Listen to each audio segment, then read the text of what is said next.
Do you know you created your reality before you came to Earth? You may not believe me, but that's exactly what happened. Now, before we incarnate onto this planet as humans, we're souls, we're in the cosmos, right? We're in source. We don't have a physical shape, we're just energy. Now, at this time with energy, if we think of something, we already have it.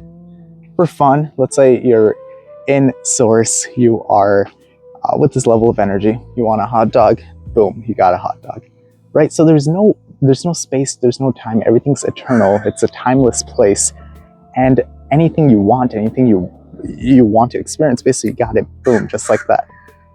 But as souls, it may potentially get boring, right? Anything you want happens just like that. So what if there was a fun way to actually slow down time, introduce the concept of time, the illusion of time? So that way, if we want something, it actually takes a little bit longer to receive it, so we can actually experience it at a deeper level. Now, that's exactly what's happening. So let's say you're born into a pretty tough situation with, I'm just throwing these cases out there, not saying this is what happened, but let's say you're born into a family with an alcoholic dad or mom who wasn't around, or whatever happened.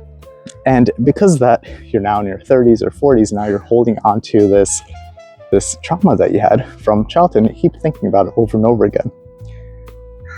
Now, at a certain point, it's not about what happened, it's about the contracts you created with those souls, your parents. You might be thinking, hey, I want to experience what it feels to overcome trauma. And so before you incarnate, you're actually thinking, you're like, okay, how do I simulate this? Hey, would you guys like to come to Earth with me to show me trauma so then I can actually grow from this? Now your friends in this soul space, right, in the ether, in the source, are going to be like, no, I don't want to do that. And then you're asking, no, please, I need this for my spiritual growth. So reluctantly, yes, I will be your parents. I will treat you this way. So then you have the opportunity to grow from it. So everyone creates a soul contract. You incarnate, you get born into this family. By the way, you chose your parents, believe it or not. And then once you incarnate, they're going to treat you exactly the way that they're meant to. Of course, you're not consciously aware of it. Things are going to happen in certain ways where they become into that energetic state. So then they could satisfy their end of the soul contract. For you to have that experience, for you to be able to overcome it without consciously being aware that you even created this contract. That's the beauty of it. If you already knew that, hey, everything here is, if you already knew the answers, it wouldn't really be a test, right? It wouldn't really be school.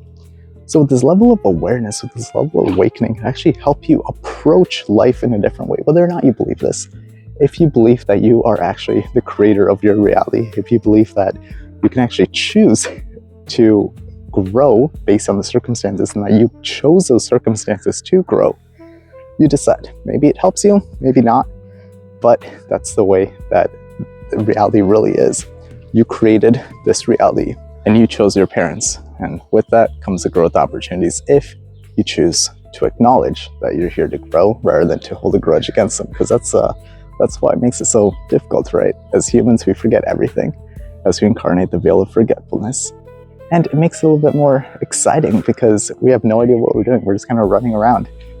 But then when we come to that level of consciousness, we can just appreciate life a little bit more, saying more gratitude is like, hey, thank you for incarnating here with me. Thank you for showing me this lesson. This is how I can grow.